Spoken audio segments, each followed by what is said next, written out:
Japanese POW women met American black soldiers for the first time.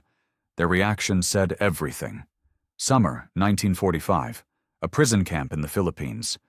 The war is ending, but the hate is not. Women step off the trucks, exhausted, starving, terrified. They've been told these soldiers are monsters, savages, beasts who will destroy them. But the men standing at the gate are nothing like the lies. One woman collapses in the heat. A white officer orders her left in the dirt, but a black sergeant defies him and carries her to safety. The women stare in silence, confusion, shame, gratitude, their propaganda just shattered. Now the sergeant faces arrest. The women face transfer to harsher guards. And when sickness strikes, both must choose. Obey the rules that divide them, or risk everything to prove that humanity survives even war's ugliest lies. When two hated groups find unexpected mercy in each other, how far will the system go to tear them apart? And what happens when the oppressed refuse to stay enemies? The sun hammered down on the compound. Staff Sergeant Isaiah Carter wiped his forehead with his sleeve. His uniform stuck to his back. The heat felt worse than yesterday. He checked the supply manifest again. Canned rations sat stacked under canvas tarps. Water barrels lined the fence. Everything had to be ready. "Sergeant, convoy's coming in," Private Lewis called from the gate. Isaiah nodded. He straightened his shoulders. His men moved into position along the fence line. They had heard the rumors all morning. Japanese civilian POWs were arriving. Women and children mostly. Teachers and nurses who got caught in the surrender.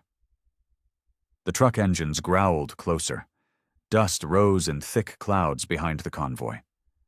Isaiah's stomach tightened. He had processed POWs before, but never civilians. Never women.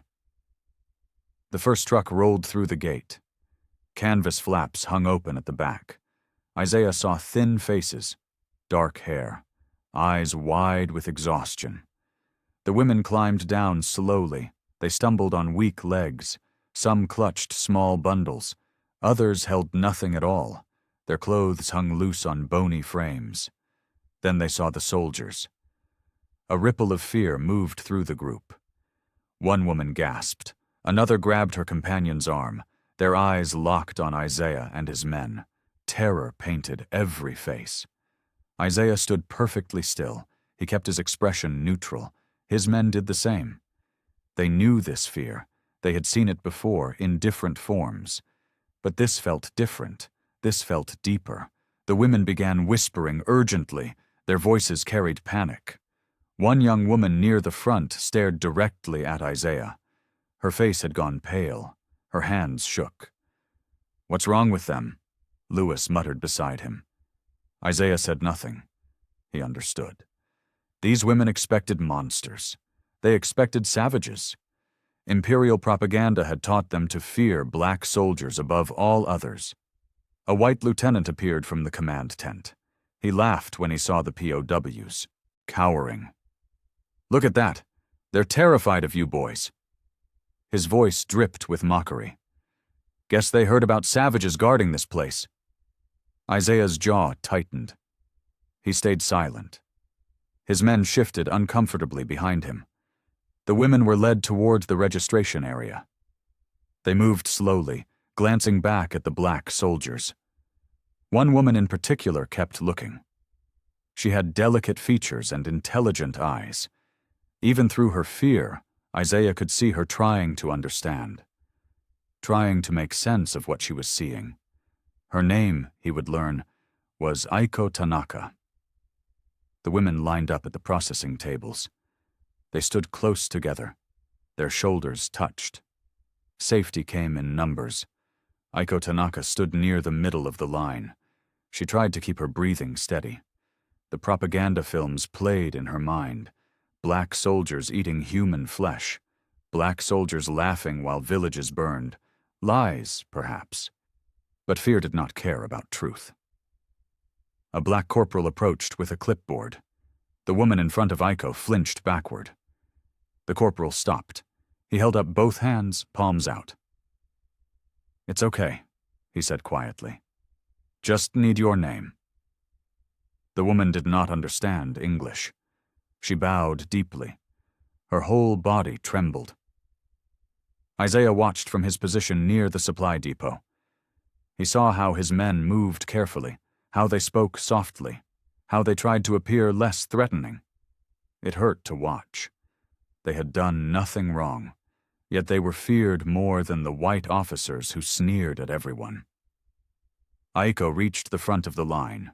A young private named Jackson greeted her. "Name?" he asked. She understood that word. "Tanaka Aiko," she whispered. Jackson wrote it down. He gestured toward a water barrel. "Thirsty?" Aiko looked at the water. Her throat burned. She had not drunk anything since dawn, but accepting meant stepping closer to him. She hesitated. Jackson picked up a canteen. He held it out at arm's length. Aiko reached for it slowly. Her fingers brushed the metal. She pulled back as if burned. The canteen fell. Water splashed across the dirt. Jackson stepped back immediately. "I'm sorry. I didn't mean—" But Aiko was already bowing, apologizing in Japanese. Her face flushed with shame. She wanted to explain that it was not his fault, that the fear lived inside her, planted there by officers and teachers and propaganda posters. But she had no words he would understand. The white lieutenant returned. He leaned against a tent pole and smirked. "Can't even hand out water without scaring them. Maybe you boys really are as scary as they say." Several white MPs laughed. The sound carried across the compound. Isaiah's hands curled into fists at his sides. He forced them to relax. Anger would only make things worse. It always did. The sun climbed higher. The heat pressed down. No shade offered relief. Aiko swayed slightly as she moved to the next station. The world blurred at the edges. She blinked hard. Tried to focus. But the ground seemed to tilt beneath her feet. Her vision narrowed to a tunnel. Then darkness rushed in. Aiko collapsed. Her body crumpled onto the dirt. The woman behind her cried out. Several POWs rushed forward. Isaiah saw it happen. He was already moving before she hit the ground. His boots kicked up dust as he ran. The white lieutenant reached the scene first. He looked down at Aiko's unconscious form. "Leave her. She'll come around." His voice held no concern. "Get the line moving." Isaiah arrived seconds later. He knelt beside Aiko. Her pulse fluttered weakly under his fingertips. Her skin felt hot and dry. Heat exhaustion, probably worse. "Sergeant, I gave you an order." The lieutenant crossed his arms. "Get back to your post." Isaiah looked up. He met the lieutenant's eyes. "She needs water, needs shade. She's enemy, let her lie there." The other Japanese women watched. They stood frozen, fear mixed with confusion on their faces. They expected the black soldier to obey, expected him to leave their companion in the dirt. Isaiah made his decision. He slid one arm under Aiko's shoulders. The other went under her knees. He lifted her carefully. She weighed almost nothing. "Sergeant Carter, that's a direct order." Isaiah walked past the lieutenant. He carried Aiko toward the medical tent. His men parted to let him through. None of them spoke. But Private Lewis grabbed a canteen and followed. The Japanese women stared. Their mouths opened slightly. One woman's hand went to her chest. Another began to cry quietly. The black soldier they feared had defied his superior. He had chosen mercy over obedience. He cradled their friend with careful hands, carried her to safety with gentle steps. Isaiah laid Aiko in the shade. Lewis poured water onto a cloth. Isaiah placed it on her forehead. Her eyelids fluttered.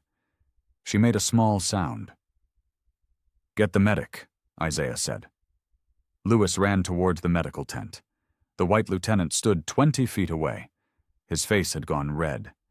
He said nothing more. but his expression promised consequences. Isaiah did not look at him. He stayed beside Aiko, kept the cloth cool, watched her breathing steady. Around them, the POW women gathered at a respectful distance. They bowed. Again and again. Small movements of gratitude and disbelief. Their reaction said everything. Their propaganda had lied. The monsters were not monsters at all. Aiko's eyes opened slowly. Canvas stretched above her. She smelled antiseptic and dust. The tent walls glowed with filtered sunlight.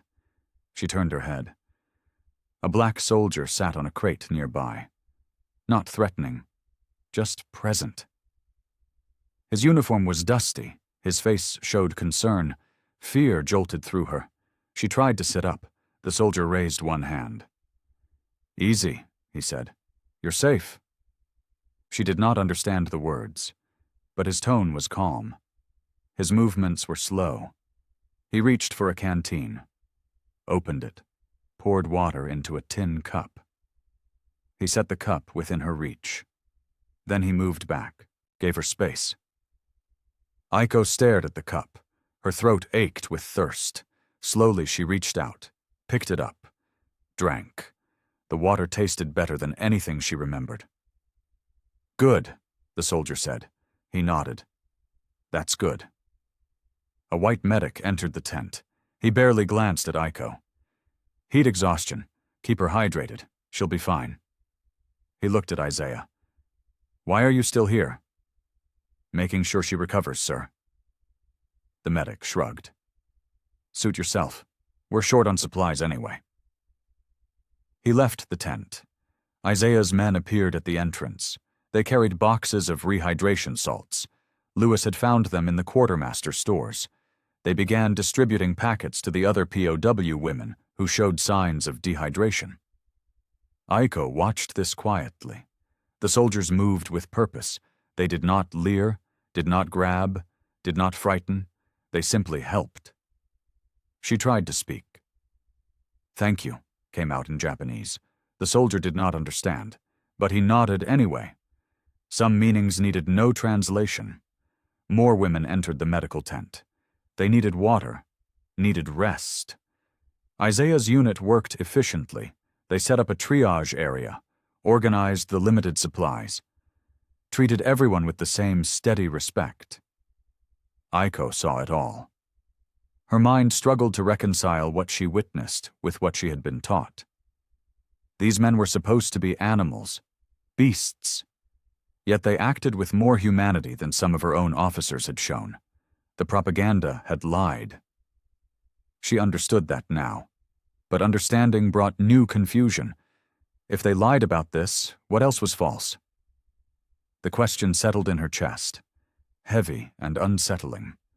Outside the tent, voices rose. A white captain appeared in the doorway. His expression showed irritation. "What's going on here?" He scanned the tent, saw Isaiah's men assisting. His eyes narrowed. "This wasn't authorized." Isaiah stood. "Sir, the women needed—" "I don't care what they needed." The captain's voice cut sharp. "Get your unit back to your regular duties, now." The moment broke. Isaiah's men filed out. Aiko watched the soldier who had saved her walk away. She wanted to call out, wanted to thank him properly, but she had no words he would hear. The captain remained in the doorway. He studied the scene, made notes on a small pad. Then he left without another word. Trouble was coming. Aiko could feel it. The men filed into their quarters. The barracks stood separated from the white units by 100 yards. Same army, different worlds. Isaiah sat on his bunk. He removed his boots. His feet ached. The heat had soaked through everything. "You think they'll write you up?" Lewis asked. He sat across from Isaiah. Worry creased his young face. Isaiah shrugged. "Probably. Doesn't matter. Could have let her lie there. Could have followed orders." "Could have." Isaiah looked at his hands. They were steady. "Didn't want to." Private Davis spoke up from the corner. "You see how scared they were? Looking at us the way white folks back? Home, look at us. He laughed. Bitterness edged the sound. Propaganda got them good. Can't blame them, another soldier said. They've been told we're monsters, same way we've been told Japanese are all fanatics. But we're not monsters. Lewis's voice rose slightly. We've done nothing but help, and they still flinch when we walk by. The room went quiet. Everyone understood. The fear hurt more than the hatred. Fear was instinctive. Hatred at least required thought. Isaiah lay back on his bunk. The thin mattress offered little comfort. He stared at the ceiling. Cobwebs hung in the corners. A gecko crawled across a beam. He kept seeing Aiko's face, the terror in her eyes when she woke, the confusion when he helped her, that moment of recognition when understanding broke through. They were all prisoners of propaganda. The Japanese women, the black soldiers, even the white officers who believed their own lies about racial superiority. Everyone trapped in stories that served someone else's war. Outside, voices carried from the POW compound. The women were settling into their temporary quarters. Metal plates clanked. Quiet conversations floated on the evening air. Someone coughed. The sound was harsh and prolonged. Then another cough. Then several more. Isaiah sat up. He listened. The coughing continued. He stood and walked to the window. The POW compound was visible in the distance. Women moved between tents. They looked exhausted, defeated. A white MP appeared near the barracks. He posted a notice on the bulletin board. Then he left without speaking to anyone. Lewis went to read it. His face fell. New orders. No unnecessary contact with POW civilians. Effective immediately. The men exchanged glances. Everyone knew what that meant. They were being restricted. Punished for showing basic human decency. Isaiah said nothing. He returned to his bunk. Lay down again. The coughing from the POW compound continued into the evening. It would be a long night. Isaiah walked the fence line. Guard duty rotations had him checking the perimeter. The sun dropped toward the horizon. Orange light painted the compound. The women moved inside their enclosure. They washed in metal basins. Cold water, no privacy screens yet. They tried to create modesty with blankets. Their movements showed exhaustion. Aiko appeared near the fence. She carried a tin plate, rice and vegetables. Not much. She ate slowly. Isaiah stopped his patrol. He stood 10 feet from the fence, said nothing, just observed, made sure everything was secure. Aiko noticed him. She froze. The fear returned to her face. But this time something else was there too. Hesitation, uncertainty. She took a step forward, then another. She stopped at the fence, bowed deeply. When she straightened, she spoke in Japanese. Her hands gestured toward the medical tent, toward her own chest. The meaning was clear. Thank you. Isaiah nodded.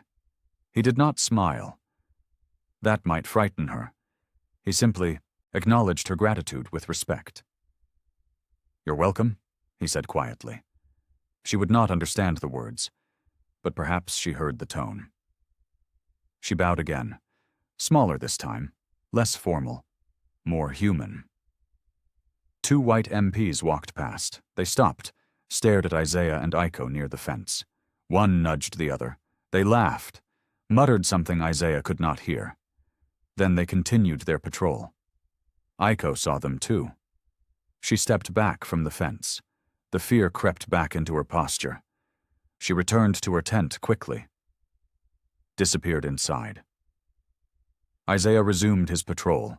He completed the fence line, checked the guard posts. Everything was quiet, secure. The sky darkened. Purple clouds gathered on the horizon. The air felt heavy, thick with moisture. Rain was coming. He reported to the duty officer, logged his patrol, returned to the barracks. His men were preparing for evening mess. The smell of food drifted from the segregated mess tent. Nothing appealing. Just fuel. Thunder rumbled in the distance, low and threatening. The storm would hit soon. Isaiah hoped the POW tents were secure, hoped the women would stay dry. But he could do nothing about it now. The new orders prevented interference. He stepped outside the barracks, watched the clouds roll in. Lightning flickered inside them. Silent. Not close yet, but approaching. The wind picked up. It carried dust across the compound, carried voices from the POW enclosure, carried the sound of canvas flapping. The storm would test everything tonight. The rain hit hard. Drops hammered the metal roofs. Wind tore at tent ropes. Lightning split the sky. Thunder followed immediately after. Isaiah's barracks shook with each gust. The men secured their windows. Water leaked through gaps in the walls. They pushed bunks away from the puddles. "Hell of a storm," Lewis shouted over the noise. Isaiah nodded. He thought about the POW tents. Canvas would not hold well. The women had no proper shelter, just temporary structures meant for short stays. A scream cut through the storm sounds, high-pitched, frightened, coming from the POW compound. Isaiah was moving before he thought about it. He grabbed his rain slicker, pulled it on, pushed through the barracks door. "Sergeant, the orders," someone called after him. He did not stop. The rain soaked him instantly. His boots splashed through mud. Lightning revealed the POW compound. One tent had collapsed completely. Women struggled with the canvas. Wind whipped it from their hands. Isaiah reached the fence. He could see Iko and two others trying to hold the tent down. They were losing. The structure would blow away entirely. He climbed the fence. No time to find the gate. His hands gripped the wet metal. He dropped down on the other side. The women saw him coming. They froze. Rain streamed down their faces. Their clothes were plastered to their bodies. They looked terrified. But they did not run. Isaiah grabbed the tent canvas. "Help me!" he shouted. He did not know if they understood. But he gestured, showed them where to hold.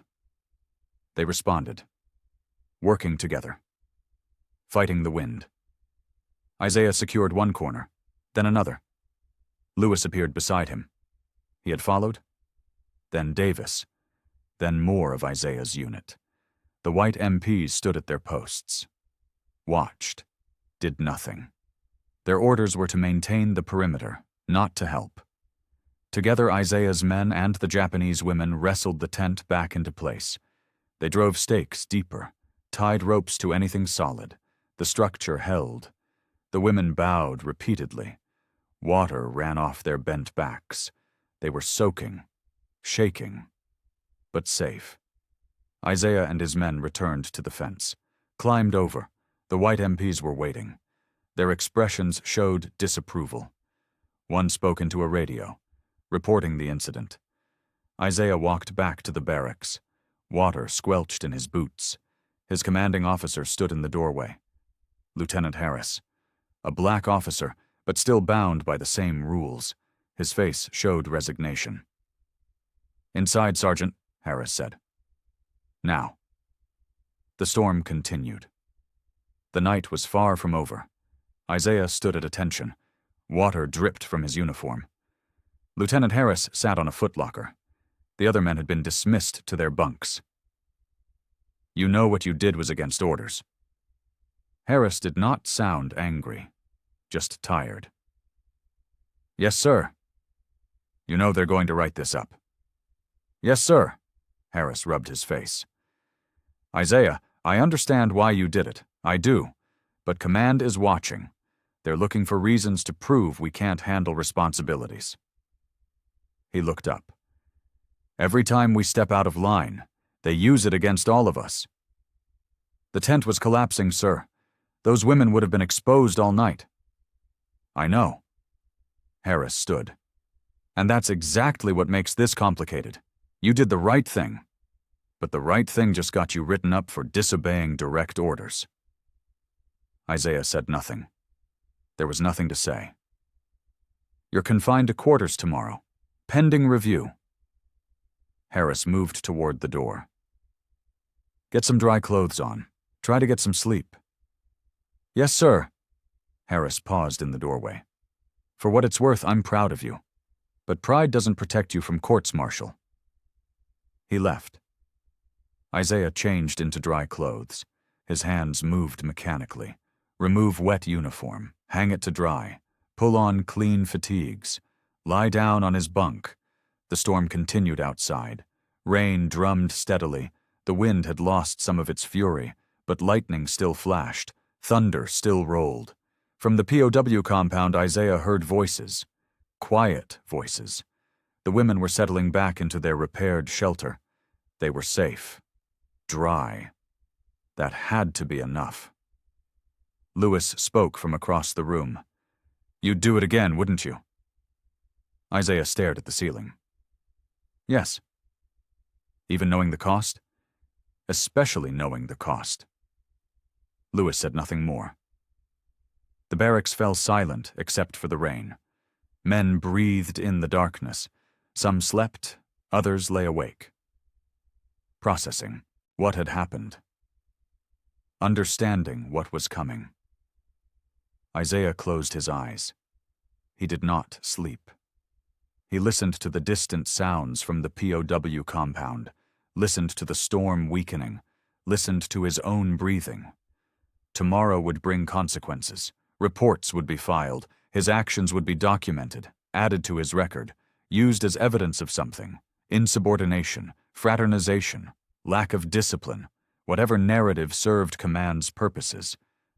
But tonight, the women were safe. The tent stood firm. Sometimes that had to be enough. The rain continued. Hours passed. Eventually, exhaustion pulled Isaiah under. His last thought was of Aiko's face, the confusion in her eyes, the moment when fear gave way to something else, something that might have been hope.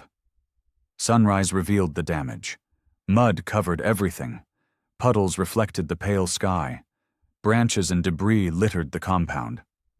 Isaiah's men emerged from the barracks. They began cleanup duty. They shoveled mud, cleared drainage ditches, salvaged equipment that had blown loose. Isaiah remained inside. Confined to quarters meant exactly that. He sat on his bunk, watched through the window. His hands felt useless. The POW compound showed activity. The women moved between tents. They wrung out wet clothing, hung blankets to dry. Their movements were slow but purposeful. 3 women approached the fence near the supply depot. They carried something small. Aiko led them. Her hair was tied back. Her face looked tired but determined. Lewis was working inventory nearby. The women stopped at the fence. They waited until he noticed them. Lewis walked over. He kept a respectful distance. Morning, he said. Aiko bowed. She held out her hand. 3 folded paper cranes rested in her palm. Origami. Delicate and perfect despite the storm. For you, she said in halting English. Thank you, for help. Lewis stared at the cranes. His throat tightened. He took them carefully. You made these? Aiko nodded. She gestured toward the barracks, made a motion that indicated Isaiah. Him too? I'll make sure he gets one. Lewis held the cranes gently, like they might break. Thank you. The women bowed again. They returned to their compound. Lewis stood there for a long moment. Then he walked toward Isaiah's barracks. He entered quietly, found Isaiah sitting by the window. These are for you. He handed over one of the cranes. From the Japanese women, from Aiko. Isaiah took the crane. It weighed nothing, but it felt heavier than lead. He turned it over in his hands. The folds were precise, perfect. Someone had taken time, had cared enough to make something beautiful. She said thank you, Lewis added. In English. Isaiah said nothing. He set the crane on the small table beside his bunk. It sat there. a tiny symbol of gratitude, of connection, of something the army did not have words for. Outside, a Jeep engine growled. Tires crunched over gravel. The sound grew louder. Closer. Lewis moved to the window. "Major's insignia," he said. "Never seen him before." The Jeep stopped near the command tent. A tall officer climbed out. His uniform was crisp. His expression was hard. He surveyed the compound with cold eyes. Major Harrington had arrived. Major Harrington studied the camp roster. He flipped pages, made marks. His jaw was set tight. Lieutenant Harris stood at attention. He had been summoned immediately. Other officers waited outside. "Explain the incident last night," Harrington said. He did not look up. Harris kept his voice steady. "Staff Sergeant Carter assisted with tent repairs during the storm. POW shelter was compromised. He acted to prevent exposure. Against direct orders. The orders prohibited unnecessary contact, sir. The situation was... Every situation can be justified, Lieutenant." Harrington finally looked up. "That's why orders exist, to prevent situations." Harris said nothing. There was no safe response. Harrington stood. He walked to the tent entrance, looked out at the compound. "I'm told the POW women respond better to your black troops than to white MPs. Is that accurate?" "They seem comfortable with Sergeant Carter's unit, yes, sir." "Comfortable." Harrington repeated the word slowly. "We're not here to make enemy civilians comfortable, Lieutenant. We're here to maintain order and security." "Yes, sir." Harrington turned. "I want to see this for myself. Take me to the POW compound." They walked across the muddy ground. Harrington's boots stayed clean somehow. Harris noticed, but said nothing. The POW women were eating breakfast. Rice, weak tea. They sat in small groups, talking quietly. A white MP stood guard at the gate. He saluted sharply. Harrington ignored him. He studied the women through the fence. Iko sat with two others. She glanced up, saw the major. Her expression remained neutral, but her hands stopped moving. "Which one caused the fraternization incident?" Harrington asked. "Sir, there was no fraternization. Sergeant Carter provided medical—" "Which one?" Harris pointed. "Tanaka Iko, the woman in the center." Harrington watched her. Iko felt his gaze. She looked down at her bowl, tried to appear invisible. "She speaks English?" "Some, sir. Basic communication." Harrington made a note. Then he walked along the fence. The women tracked his movement. Fear had returned to their faces. This officer felt different, dangerous. He stopped near where Isaiah's men were working. They continued their tasks, tried not to react. But tension was obvious. "Your black soldiers treat these women with respect," Harrington said. It was not a compliment. "They smile at them, bow back when bowed to, act as if these people are guests instead of enemies." "Sir, treating POWs humanely is making them prefer your troops over white officers." Harrington's voice hardened. "That's a problem, Lieutenant. A serious problem." Harris felt his stomach drop. He understood. Now. This was not about orders, not about military protocol. This was about something deeper, more poisonous. "We'll be making changes," Harrington continued. "The POW women will be transferred to a different compound, under white supervision, effective tomorrow morning." "Sir, they've already settled here. The transfer will restore proper order." Harrington walked back toward the command tent. "Dismissed, Lieutenant." Harris stood alone. He looked at the POW women. They had no idea what was coming. Neither did Isaiah's men. But Harris knew. Changes were never just changes. They were messages, statements, assertions of power. He walked slowly back to his barracks. He needed to tell Isaiah, needed to prepare his men. Tomorrow would be difficult. The announcement came after lunch. A white corporal read from a typed notice. His voice was flat, mechanical. All Japanese POW civilians will relocate to Compound B tomorrow at 0800. Bring all belongings. New guards will be assigned.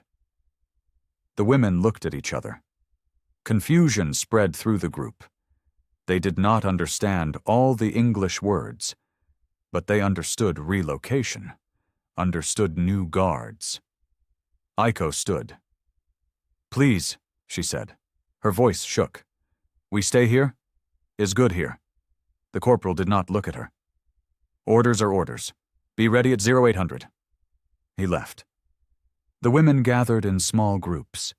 Their voices rose. Anxiety filled the air. They had just begun to feel safe. The black soldiers were kind, respectful. They did not shout, did not threaten. The women had learned to trust them. Now that trust would be broken. Aiko felt tears burn her eyes. She blinked them back. Crying helped nothing, but the unfairness cut deep. They were being moved because they had shown gratitude, because they had stopped being afraid, because something human had happened in a place designed to prevent humanity. Another woman spoke in rapid Japanese. "Maybe the new compound will be better." "It won't be," Aiko said quietly. She knew. She had seen the way white officers looked at them, the way white MPs laughed and pointed. There was no kindness there, only contempt. She walked to the fence. Isaiah's barracks were visible in the distance. She could not see him. He was still confined, still being punished for helping. This was her fault. She had collapsed. He had saved her, and now both of them suffered consequences.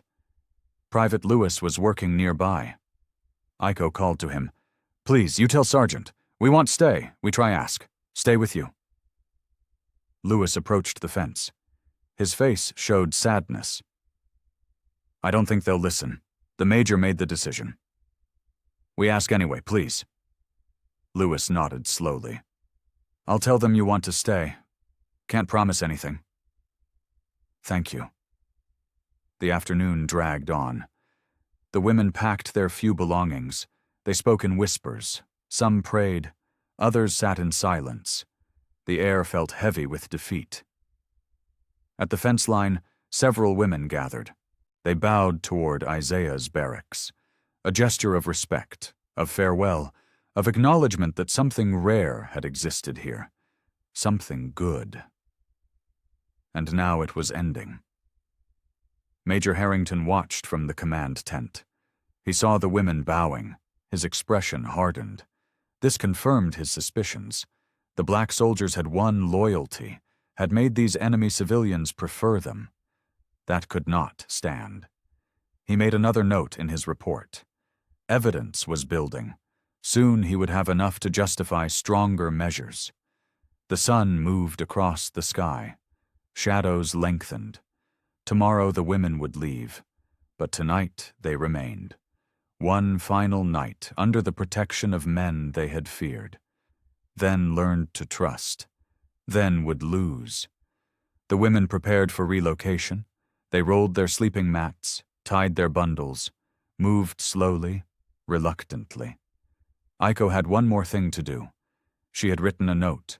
Another woman had helped with the English words. It was simple, direct. "Thank you for kindness. We will remember. We are sorry you have trouble. You are a good man." She folded the paper carefully, waited for the right moment. Isaiah's men were helping with the relocation preparations, moving boxes, checking transport schedules. Lewis worked near the fence. Aiko approached. She held out the note. "For Sergeant Carter, please."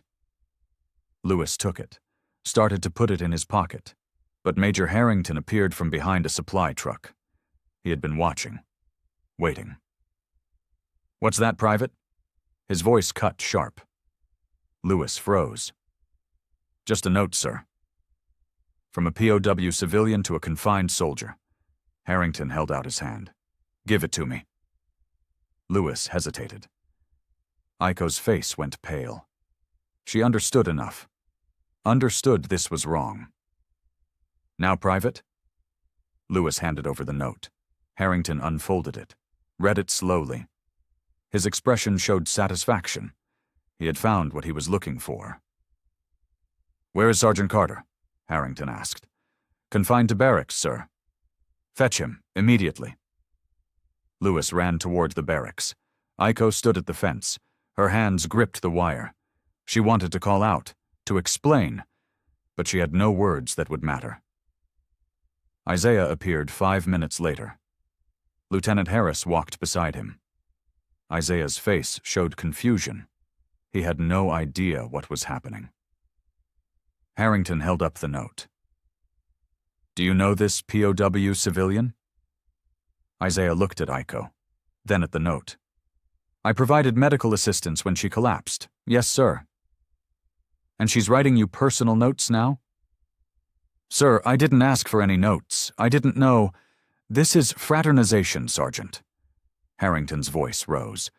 "You've established inappropriate contact with an enemy civilian, despite explicit orders, despite being confined for previous violations." Isaiah's jaw tightened. "Sir, there was no fraternization. The woman was expressing gratitude, that's all." "That's not all." Harrington gestured to 2 MPs. "Sergeant Carter is now under formal investigation, confined to quarters. No contact with any personnel except commanding officers, pending possible court-martial." Lieutenant Harris stepped forward. "Sir, this is excessive. The sergeant has repeatedly shown he cannot follow orders regarding enemy civilians." Harrington folded the note, put it in his pocket. "Evidence." "He's done here." The MPs moved to escort Isaiah away. He did not resist, but he looked at Aiko one final time. Her face showed anguish.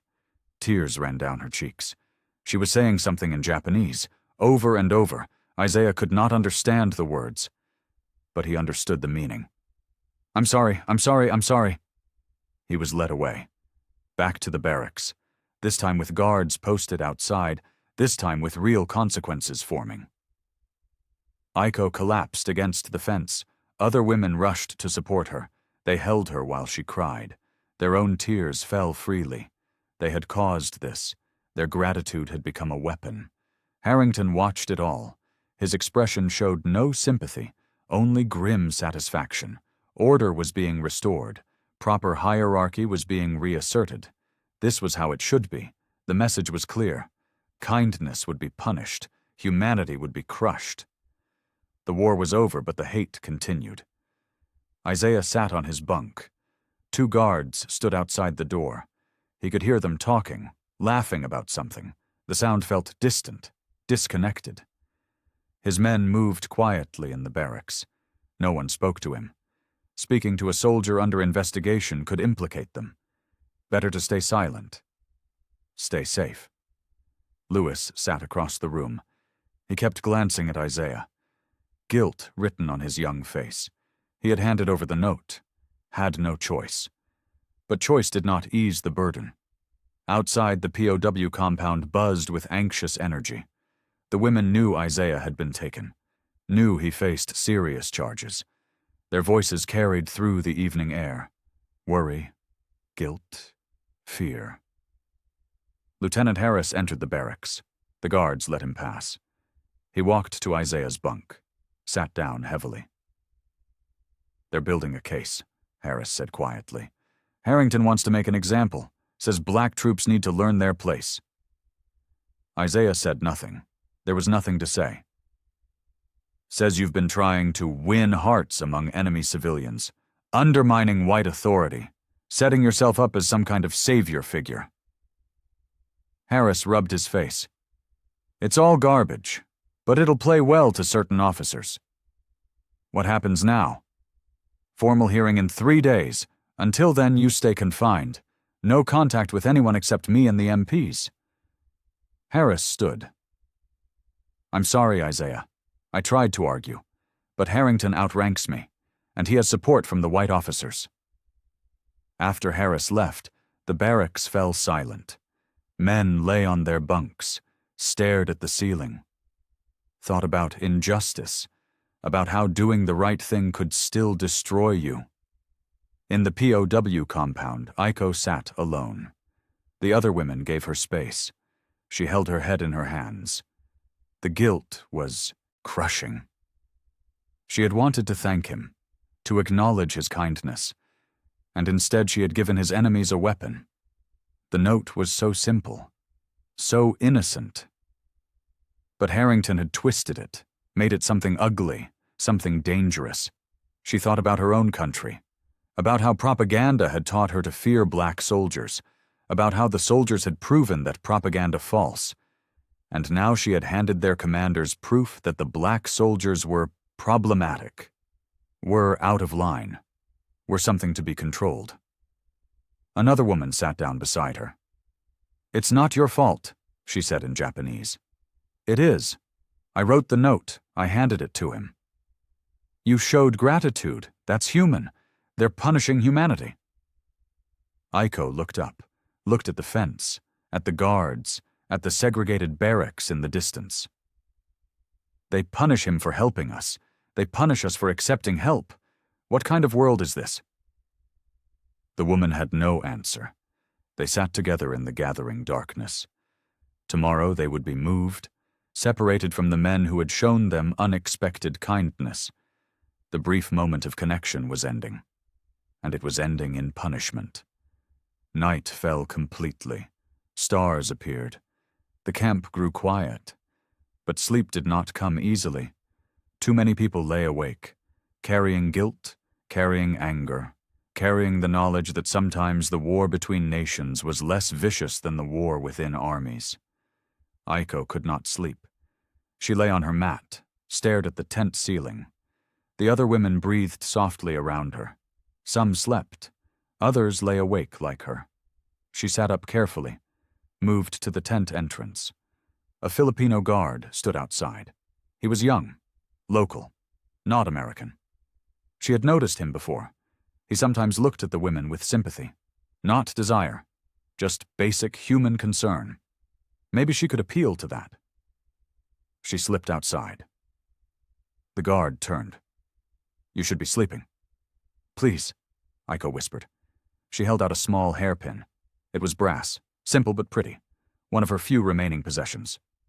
"For you. Please help." The guard looked at the hairpin, then at her face. "Help with what?" Aiko pulled a folded paper from her pocket. She had written another note, this one more desperate. "Give to black soldiers, the sergeant's men. Please. Very important." "I could get in trouble." "Please. Man is punished because of me. I must help." The guard hesitated. He looked around. No officers were nearby. The white MPs were at their posts, far enough away. He took the hairpin, took the note. "I'll try, no promises." "Thank you. Thank you." Aiko returned to her tent. Her heart pounded. She had taken a risk, but she had to do something, had to try to fix what she had broken. The note was simple. "Please help if sickness come. White guards not kind. We afraid. You are good men. We remember. Please watch." She hoped it was not too forward, hoped it would not cause more trouble. But the women would be moved tomorrow, to a compound run by men who saw them as nothing. If sickness came, if emergency happened, they would have no one, unless Isaiah's men cared enough to remember them. The guard walked casually toward the supply depot. He tucked the note in his pocket, waited for the right moment. He saw Private Lewis checking fuel drums, alone. The guard approached. "Hey, someone wanted you to have this." He handed over the note quickly, then walked away before questions could be asked. Lewis unfolded the paper, read it twice. His expression darkened. He looked toward the POW compound, toward the women's tents, then toward Isaiah's barracks. This was bigger than one man's confinement. This was about what happened next, about whether they would abandon these women to their fate, or whether they would continue doing what was right. He pocketed the note, continued his work, but his mind was racing, planning, preparing for whatever came next. In the women's compound, conditions were already worsening. The white MPs had delivered evening rations late. The food was cold, portions were smaller. One woman complained about stomach pain. Another coughed through the night. The stress of relocation, the poor rations, the heat and humidity, all of it was taking a toll. Aiko listened to the coughing, listened to quiet tears, listened to fears spoken in whispers. Tomorrow they would move, and everything would get worse.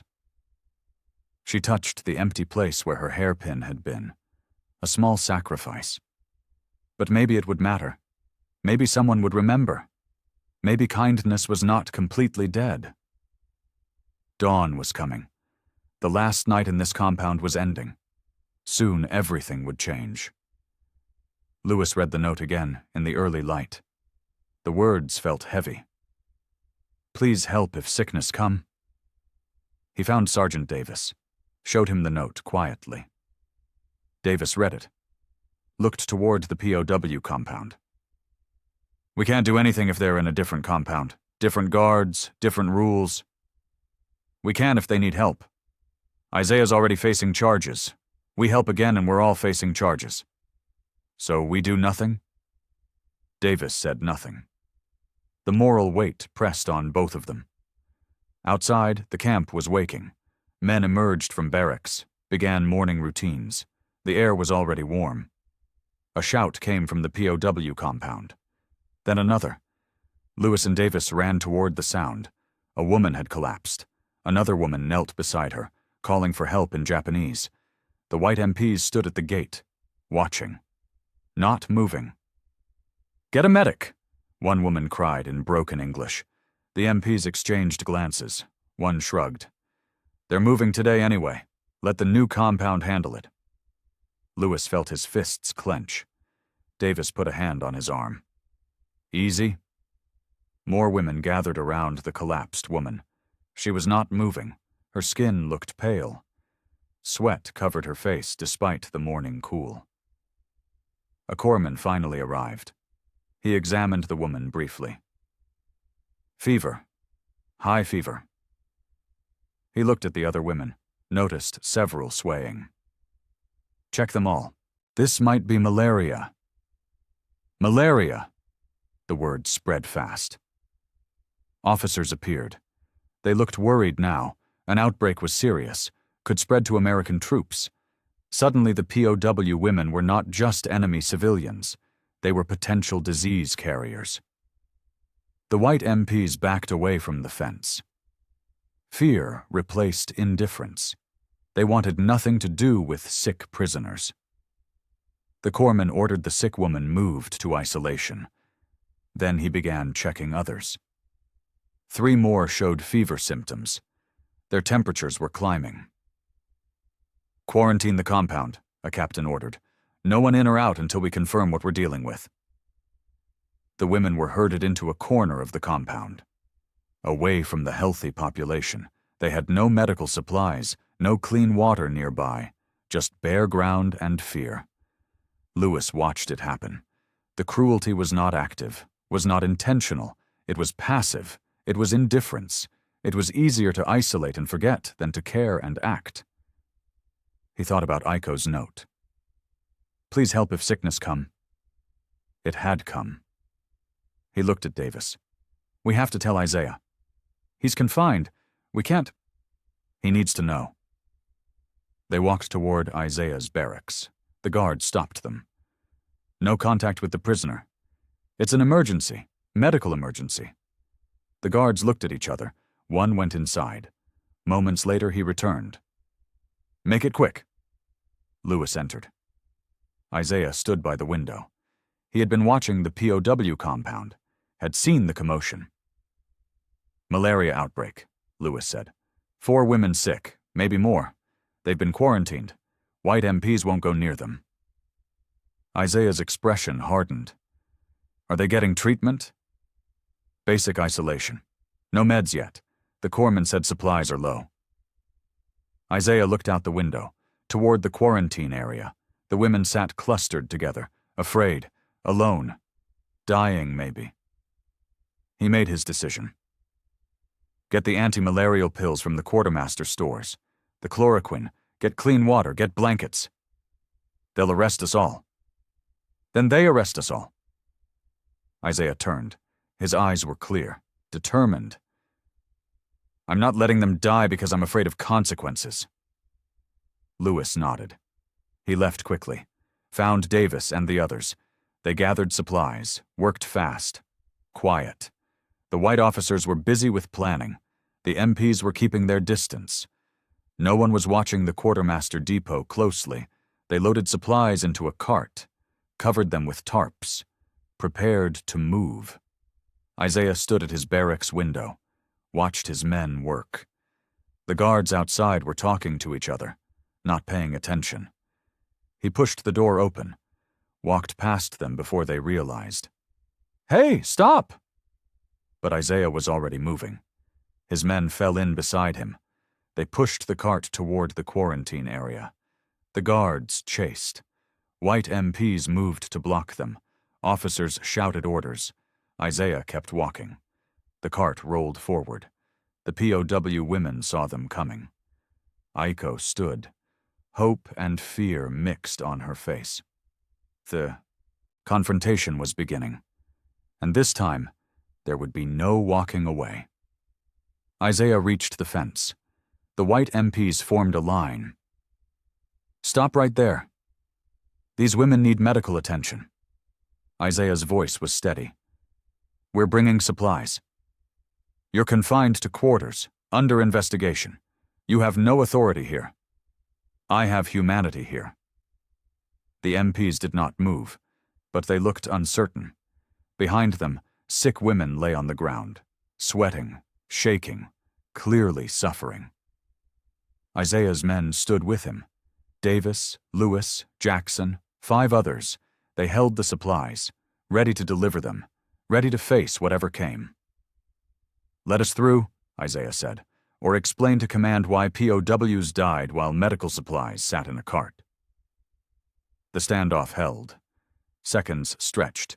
The MPs looked at each other. No one wanted to be responsible for deaths, but no one wanted to defy orders either. A white medic appeared. He assessed the situation quickly. I need those supplies, now. He looked at the MPs. Let them through or you're explaining dead prisoners to the Red Cross. The mention of Red Cross changed everything. International observers, official reports, questions about treatment of prisoners. The army did not want that scrutiny. The MPs stepped aside. Isaiah pushed the cart through. His men followed. They entered the quarantine area. The sick women looked up. Relief flooded their faces. Aiko rushed forward. You came, even with trouble. You came. We came. Isaiah began unpacking supplies. Where are the sickest ones? Aiko led him to 3 women lying in the shade. Their fevers were dangerously high. Isaiah distributed chloroquine tablets. Clean water, wet cloths for cooling. His men worked efficiently, setting up a basic triage area, organizing care. The healthy women helped, following Isaiah's instructions, creating order from chaos. But outside the fence, Major Harrington was arriving. His jeep screeched to a halt. He climbed out. Rage painted his face. He had been told what was happening, and he was coming to stop it. Lewis saw him first. Sergeant, company. Isaiah looked up, saw Harrington striding across the compound. This was it, the final confrontation, the point where helping others would either be recognized as duty or punished as defiance. He stood, faced the gate. His men moved beside him. They formed a line between the sick women and whatever was coming. Aiko saw Harrington, too. She understood.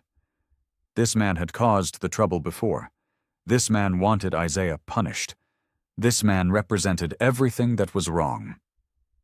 She looked at the other women, made a decision. She walked to Isaiah, stood beside him. Other women followed. They formed their own line, protecting him. just as he had protected them. 2 lines.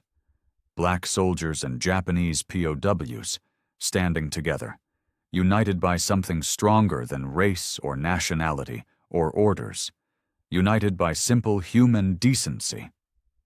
Harrington reached the gate. His eyes swept the scene, took in everything, the supplies, the care being given, the unified stand. "Sergeant Carter," he said. His voice was ice. "You are under arrest. Then arrest me after we save their lives. You'll be arrested now. All of you." But other soldiers were arriving. The medic who had backed Isaiah, a white corporal from another unit, a Latino supply sergeant. They moved to the fence, stood at angles that showed support without open defiance. And behind them, more. Men who had seen what was happening, who understood that sometimes rules conflicted with righteousness.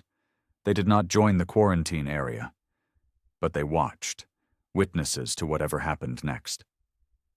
Harrington saw the gathering crowd, saw the sick women, saw Isaiah standing firm. This was spinning out of control. If he arrested them now, in front of witnesses, while they were saving lives, the story would spread, would reach higher command, would reach the Red Cross, would make him look cruel, inhuman, everything the propaganda said about the enemy. He had to make a choice, assert power, or allow mercy. For a long moment, he stood frozen. Then he turned, walked away without another word. But everyone knew. This was not over, just delayed. Isaiah returned to his work. The women needed care, needed medicine, needed someone to remember they were human. Politics could wait. Punishment could wait. Life could not. Tentar novamente F2 Kutnu. Marshaled narrative framework for historical fiction conclusion. The user wants me to continue with Act 3, the end, chapters 17-24. I need to maintain the same style, tone, and strict rules established in the previous acts. 350, 600 words per chapter. Third-person limited narration. Past tense, as I've been using. Maximum 20 words per sentence. Maximum 5 sentences per paragraph. Avoid prohibited expressions. 85% visual, 10% auditory, 5% other senses. Simple, accessible language. 6th grade level. Historical accuracy for WW2 era. Each chapter must have clear location, time, and smooth transitions. Emotional beats and tension throughout Act 3 covers the resolution. From the aftermath of the confrontation through to the bittersweet ending where Isaiah and Aiko part ways. Let me continue with the same quality and emotional depth. Isaiah knelt beside the sickest woman. Her name was Keiko. She was a widow, 40 years old. Her fever burned at dangerous levels. He placed a wet cloth on her forehead, changed it every few minutes. The chloroquine would take hours to work. Until then, cooling her body was critical. Preventing seizures was critical. Private Davis distributed pills to the other fever patients. He marked dosages on a scrap of paper. Tracked timing. Made sure no one took too much or too little. Lewis organized water distribution. The women needed constant hydration. Clean water fought the fever. Fought dehydration. Fought death. Aiko moved between patients. She translated, explained what the soldiers were doing, reassured frightened women. Her hands shook, but her voice stayed calm. 3 hours passed. The work continued. No one spoke unnecessarily. Everyone focused on survival, on keeping the sick women alive until the fever broke. The white medic returned. He brought additional supplies, mosquito netting, more blankets. He said nothing about Harrington, about arrests. He simply worked alongside Isaiah's unit. Slowly, the fevers began dropping. The chloroquine was working. Keiko's temperature came down first. Her eyes fluttered open. She looked confused, frightened, but alive. Aiko knelt beside her, spoke softly in Japanese. Keiko listened. Tears ran down her face. She reached for Aiko's hand, held it tightly, Isaiah watched. He understood. These women had survived war, survived surrender, survived imprisonment. Now they were surviving sickness, and they were surviving because someone cared enough to break rules. A white MP appeared at the gate, not hostile, just observing. "Major wants a report on the outbreak." The medic looked up. "Tell him we have it contained. 4 confirmed cases, all receiving treatment, temperatures dropping, should be stable by tonight."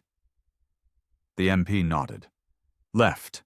No mention of arrests, no mention of investigations. The emergency had changed priorities. Sometimes reality forced even rigid systems to bend. By afternoon, all 4 women showed improvement. Still sick, still weak, but no longer in immediate danger. They rested under mosquito netting, sipped water, slept fitfully.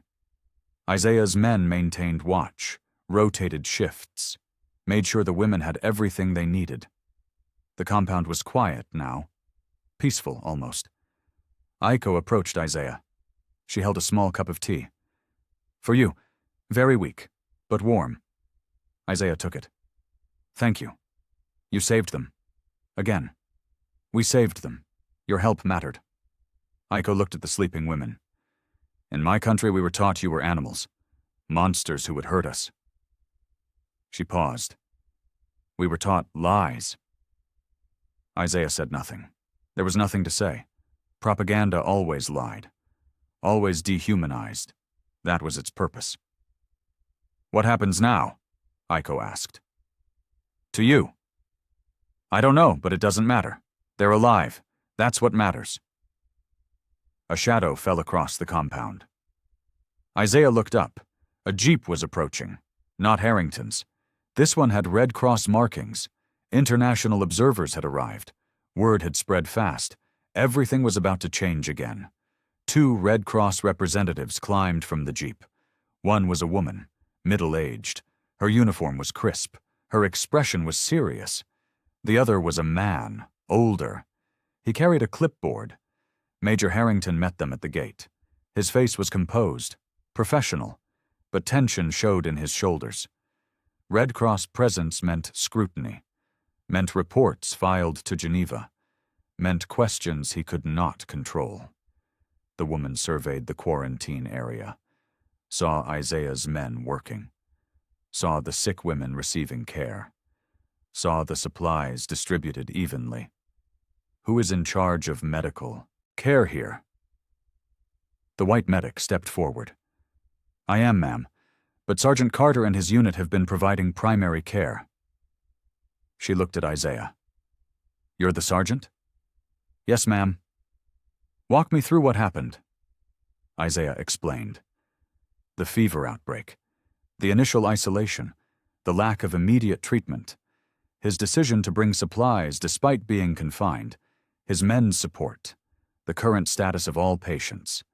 The woman made notes, asked questions, checked the sick women personally, spoke to them in halting Japanese. They responded with gestures, with grateful bows, with eyes that told stories of kindness received. "These women appear well cared for," she said finally.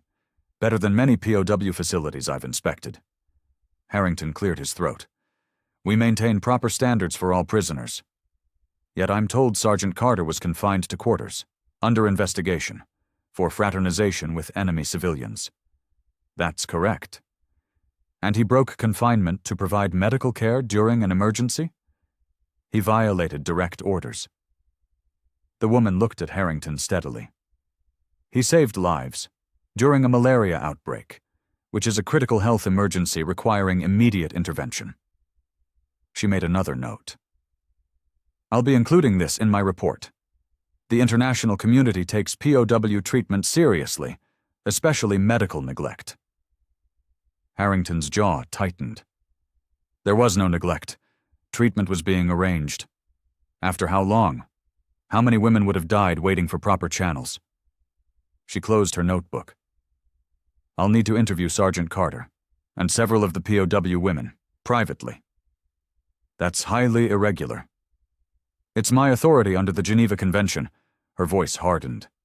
Unless you're refusing Red Cross inspection? Harrington had no response. Refusing would look worse than allowing the interviews. He stepped aside.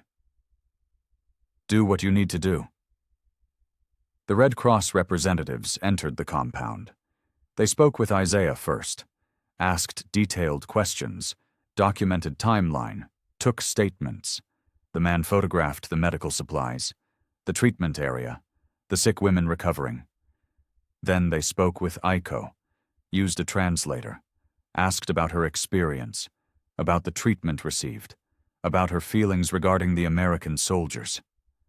Aiko answered honestly. She described the initial fear. The propaganda lies. Isaiah's first act of kindness, the growing trust, the punishment that followed, the desperate note she had sent, the soldiers coming despite orders, despite consequences. She described standing between Isaiah and Harrington, trying to protect the man who had protected them. Her voice broke several times, but she continued. Truth mattered, even when truth was painful. The representatives interviewed other women, too, collected multiple testimonies, built a complete picture. When they finished, they returned to Harrington. We'll be filing a full report, the woman said. We'll recommend that. Sergeant Carter's actions be recognized as proper emergency response, not insubordination. And we'll note that the POW women expressed feeling safer under his unit's supervision than under alternative arrangements. Harrington's face darkened. That's not your... It's exactly our mandate. She climbed into the Jeep. Expect the report within 48 hours. It will be distributed to all relevant commands. The Jeep drove away. Dust settled slowly. Harrington stood frozen. His plans were unraveling. What had been a clear case of insubordination was becoming something else, something that made him look petty, cruel, wrong. He looked at Isaiah, at the POW women, at the witnesses still gathered. Everyone was watching, waiting to see what happened next. He turned without speaking, walked back toward the command tent. But his silence spoke volumes. The battle was not over, but the terrain had shifted. Isaiah had gained unexpected allies, and sometimes that made all the difference. Isaiah watched Harrington leave. The major's retreat felt temporary, like a storm pulling back before striking harder. But for now, the immediate threat had passed. Aiko moved to stand beside him. Other women followed. They formed a semicircle, not threatening, just present, showing solidarity. What you did, Aiko began, her English was slow but careful, was very brave. It was necessary. Necessary and brave can be same thing. She looked at the other women. They nodded. We want to say something. Important thing. Isaiah waited. The women gathered closer. Their faces showed determination. They had discussed this, planned it. Now they would act. Aiko took a breath. When Major try to arrest you, we stand with you. We protect you, like you protect us. You don't need to. Yes, we need. Aiko's voice strengthened. In our country, we were taught wrong things. About you, about all black soldiers. We believed lies. We were afraid. Other women murmured agreement. One stepped forward. She was older. Her name was Fumiko. She spoke in Japanese. Aiko translated. She says the propaganda told us you would hurt us, kill us, worse things. She says we believed because we did not know better. Fumiko continued. Aiko translated again. But you showed us truth. You gave kindness when you could give hate. You helped when you could hurt. You chose humanity when others chose cruelty. More women spoke. Each in turn, each testimony translated. They described their fear, their shame, their gradual understanding, their growing respect, their determination to acknowledge what they had learned. Finally, they fell silent. Aiko spoke for all of them. If soldiers try to punish you again, we will stand between. We will tell truth. We will protect." She paused. "You gave us dignity. We give you witness." Isaiah felt something break inside his chest. Not painful. Releasing. These women had crossed an ocean of hate, had walked through fire of prejudice, had emerged on the other side changed. And they were offering the only thing they had left, their voices, their testimony, their truth. "Thank you," he said quietly. "That means more than you know." The moment held, fragile and profound. Then the white medic approached. "Sergeant, the fever patients are stable. We should move them to proper medical facilities. The main hospital has space." Isaiah nodded. Organization resumed. Stretchers were prepared. The sick women were lifted carefully. They would receive better care at the hospital. Professional care. But they looked back at Isaiah and his men. Gratitude written on every face. The healthy women began cleaning the quarantine area, folding blankets, organizing supplies, preparing for whatever came next. They worked with purpose, with dignity, no longer prisoners waiting for orders, people taking responsibility for their space, their lives. Iko stayed near Isaiah. "What happens tomorrow? To us? To you?" "I don't know. But things have changed. The Red Cross report will matter. Your testimonies will matter. Will they let you stay? Or will they still punish?" Isaiah looked at the compound, at his men, at the fence separating them from the main camp. Punishment might still come, but it'll be harder to justify now. Truth has a way of complicating lies. The sun moved across the sky. Afternoon shadows lengthened. The crisis was passing. But everyone knew this was not the end. Just a pause. A moment between storms. Tomorrow would bring new challenges, new decisions, new consequences. But tonight, they had won something. Not victory, just survival. And sometimes that was enough. The command tent buzzed with urgent voices. Officers gathered around a table. Papers spread across the surface. The Red Cross report had arrived. Early, fast, detailed. Major Harrington read it for the third time. His expression grew darker with each reading. The report praised Isaiah's quick thinking and humanitarian response. It noted the exemplary care provided under difficult circumstances. It recommended commendation rather than punishment. Worse, it questioned why confined personnel had been necessary to provide emergency medical care. It asked pointed questions about initial response times, about resource allocation, about priorities. Every question made Harrington look negligent, made the white officers look cruel, made the black quartermaster unit look heroic. The optics were terrible. A colonel from division headquarters had arrived. He sat at the head of the table, reviewed the documents. His face showed calculation, political calculation. "This is a mess," he said finally. "Red Cross reports go to Geneva, to Washington, to newspapers if they decide it's newsworthy." He looked at Harrington. "You've created a situation where punishing a soldier for saving lives makes us look like monsters." "Sir, it's about discipline, about following orders. It's about perception." The colonel cut him off. "Right.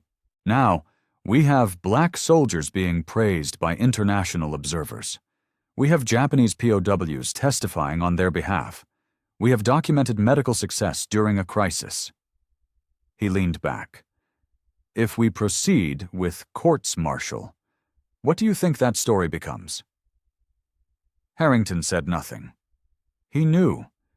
The story became about racism, about officers punishing black soldiers for being too competent, too humane, too respected by the very people they were supposed to hate. The colonel continued. "Multiple officers witnessed the incident. Multiple medics supported Sergeant Carter's actions. The Red Cross documented everything. We can't make this go away quietly. So we just let insubordination slide?" We recognize that emergency medical situations require flexible response. The colonel's voice was firm. Sergeant Carter will be cleared of all charges, with notation that his actions saved lives and reflected credit on the United States Army. Harrington's face went red. That's not justice. That's politics. Get used to it. The colonel stood. I'm also recommending the POW women remain under their current supervision.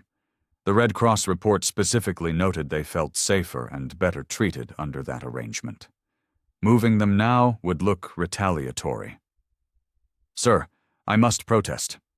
Your protest is noted. And ignored. The colonel gathered his papers. This war is over, Major. The next war is about how we're perceived, how we treat prisoners, how we demonstrate American values. Sergeant Carter accidentally became a symbol. We can't destroy symbols without destroying ourselves. He left the tent. Other officers followed. Harrington sat alone. His carefully built case had collapsed, not because he was wrong about procedure, but because he was wrong about what mattered. Isaiah was not just a black sergeant anymore.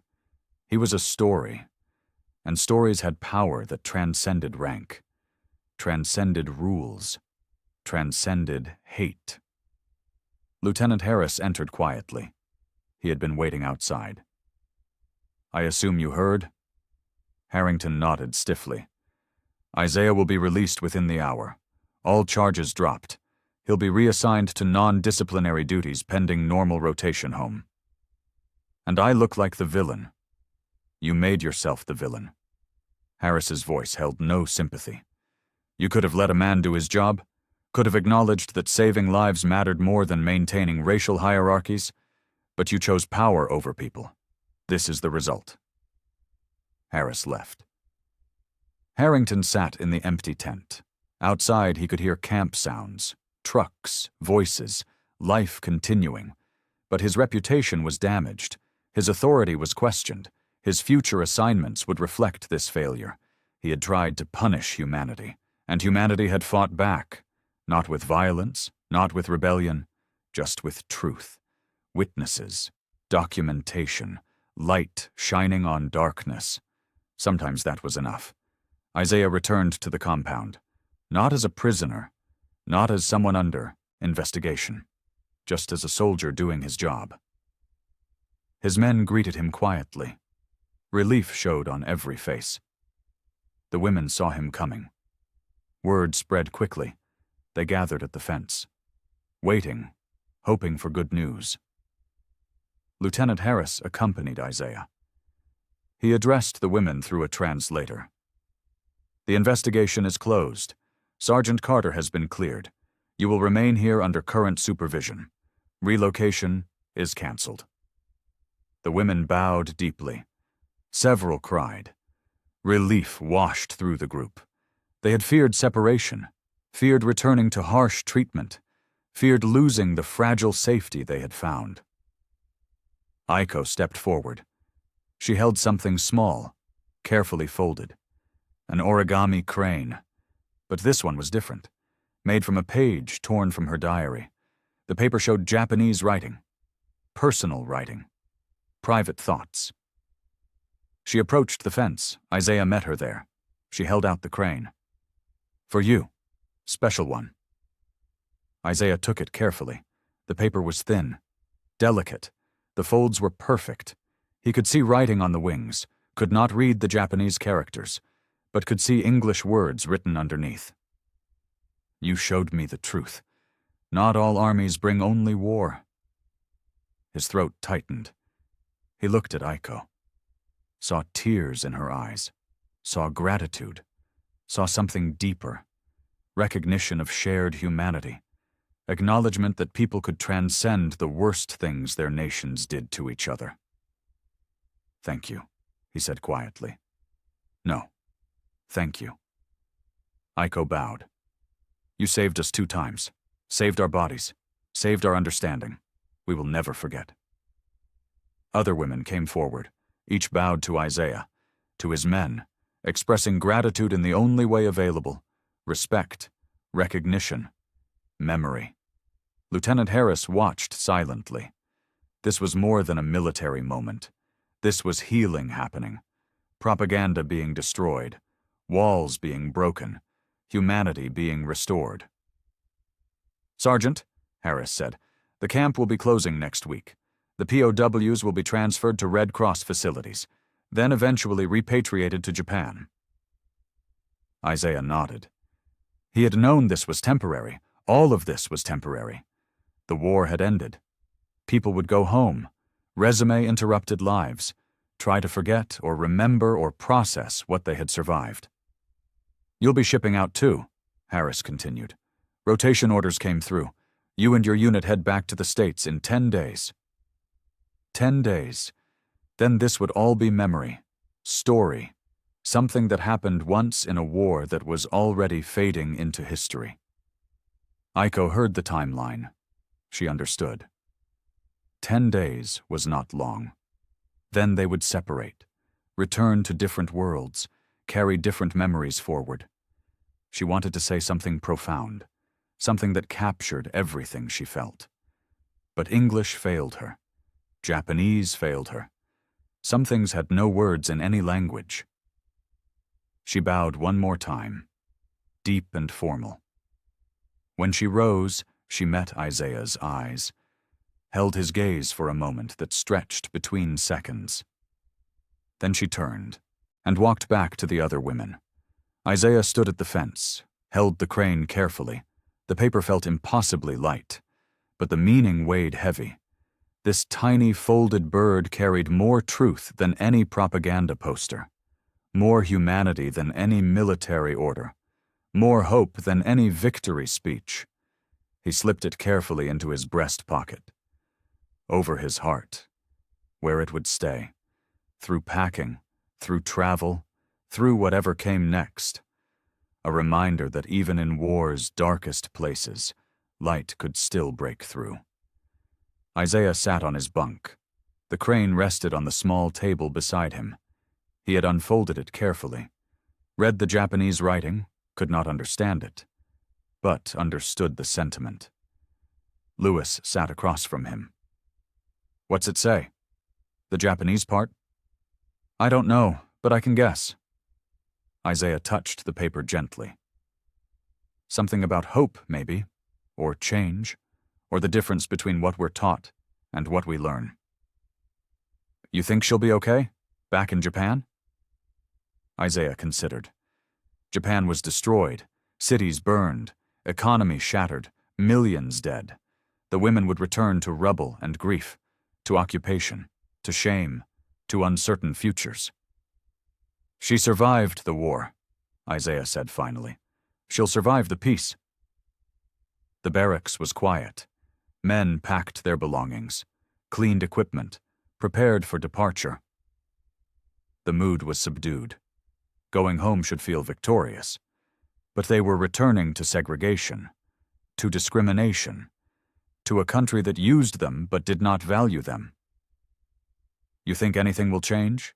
Lewis asked. "Back home? Maybe, eventually. We proved something here. Proved we're as capable as anyone. Proved we're as human as anyone." Isaiah looked at the crane. Whether people accept that proof is up to them. Davis joined the conversation. "Red Cross report helps, gets our story out, shows what really happened." "Stories help," Isaiah agreed. "But stories don't change laws, don't change hearts overnight. This is just one step. Long road ahead." Outside, the compound prepared for its final week. Equipment was being inventoried. Supplies were being packed. The temporary camp was closing. Soon this place would return to jungle. Nature would reclaim the cleared ground, erase the evidence that people had lived and suffered and connected here. Isaiah refolded the crane. Not perfectly. His hands lacked Aiko's skill, but carefully, with respect. He wrapped it in a clean handkerchief, placed it in his pack, secured it where it would not be crushed. "You'll keep it?" Lewis asked.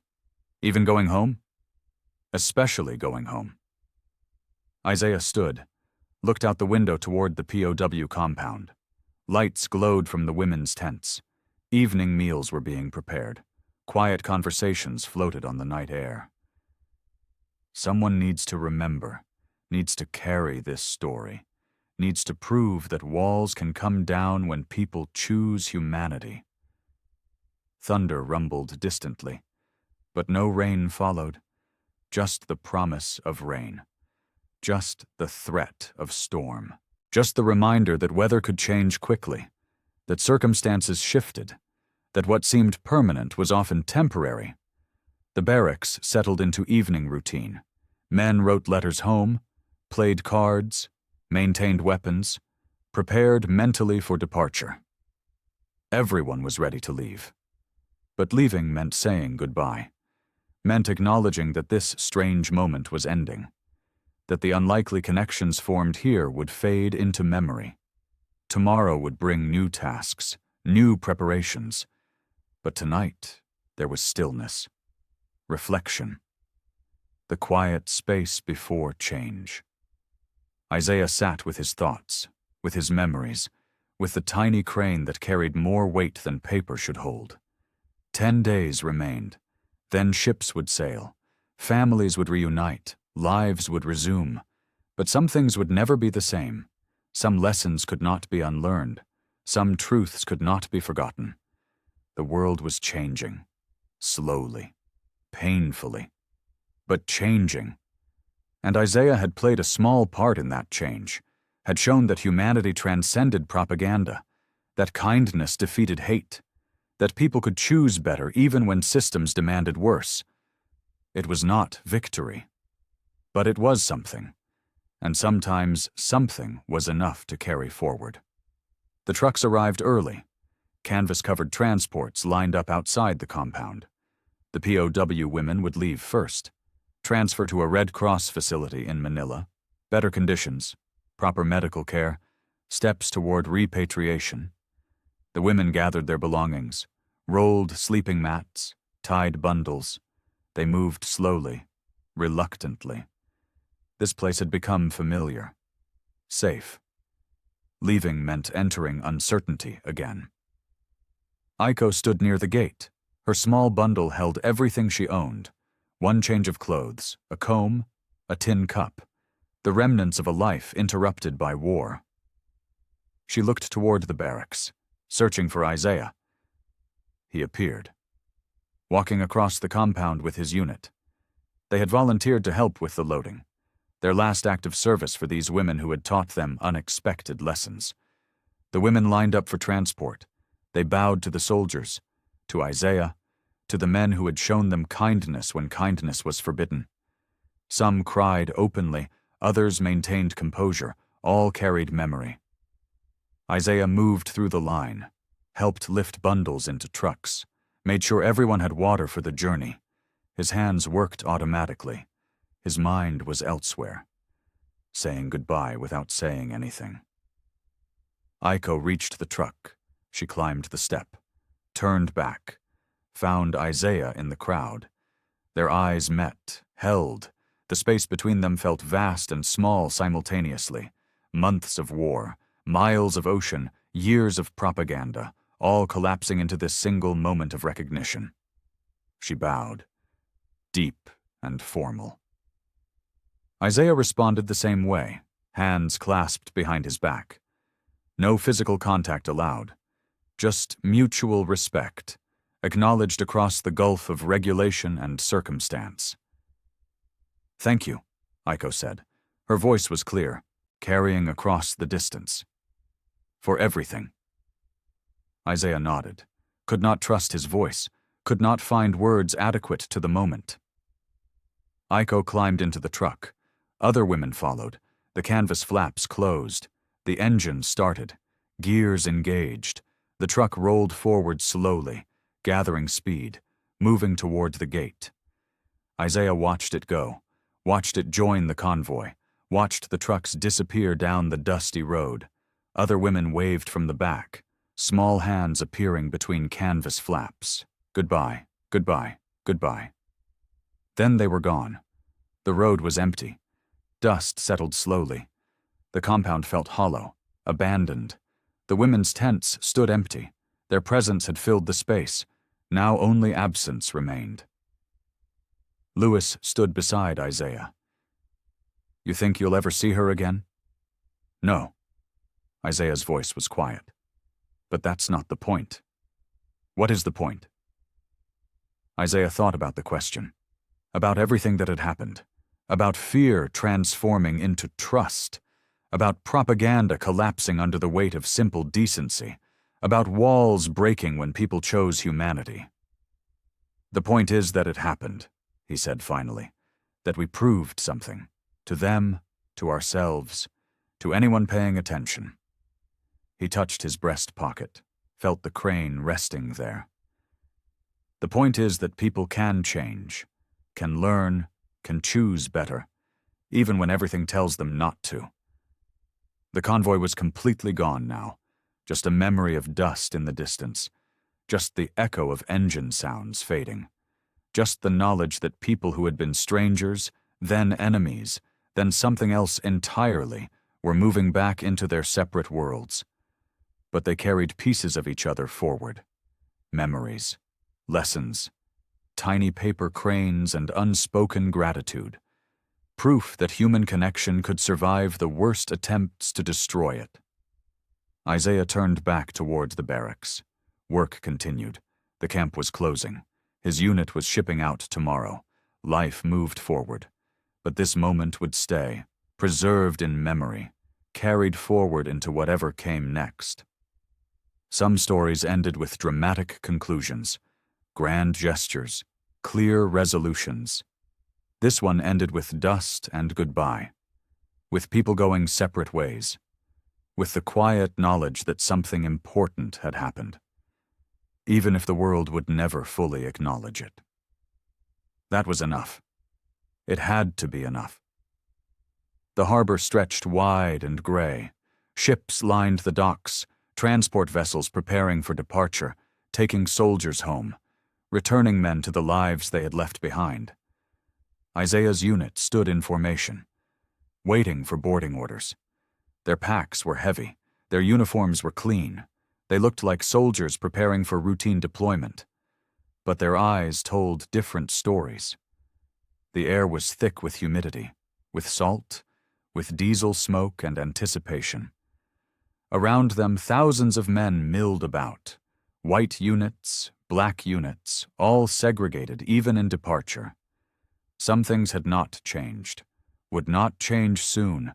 Isaiah adjusted his pack, felt the crane shift in his breast pocket.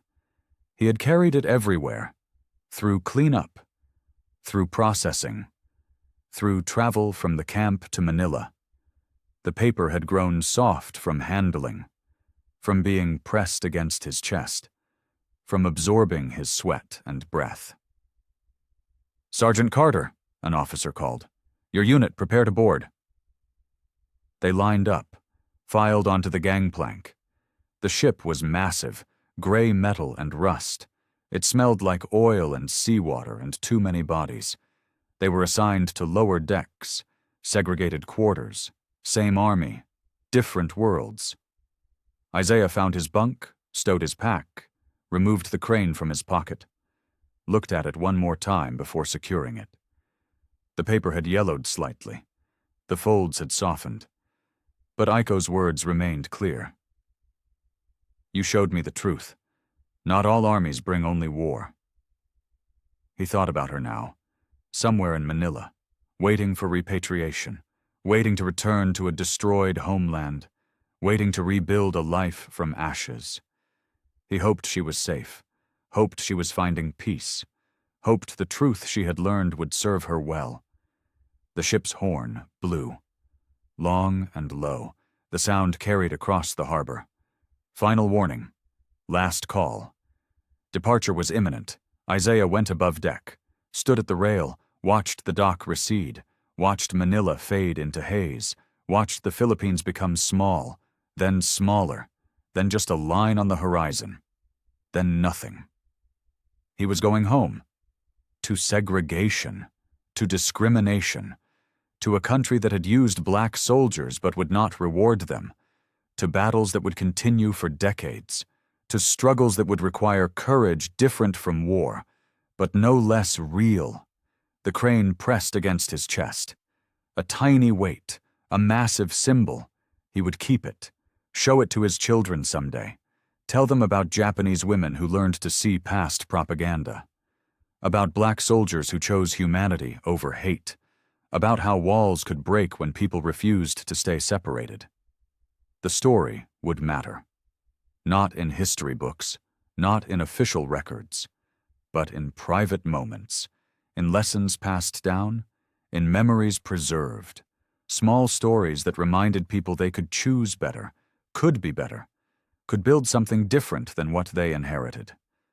The ship cut through water, moving forward, carrying men home, carrying stories that would fade or endure depending on who remembered, depending on who cared enough to tell them, depending on whether humanity mattered more than hate. Isaiah looked back once. The Philippines were gone. Just water stretched to the horizon. He turned forward. Faced west, faced home, faced whatever came next. The crane stayed over his heart, fragile, persistent, proving that some things survived, some connections endured, some truths could not be destroyed, no matter how hard the world tried. The war was over, but the work was not. The real work was just beginning. Building a world where cranes like this one were unnecessary, where fear did not divide, where propaganda did not poison, where people could simply be human to each other. That world did not exist yet, but it could, someday.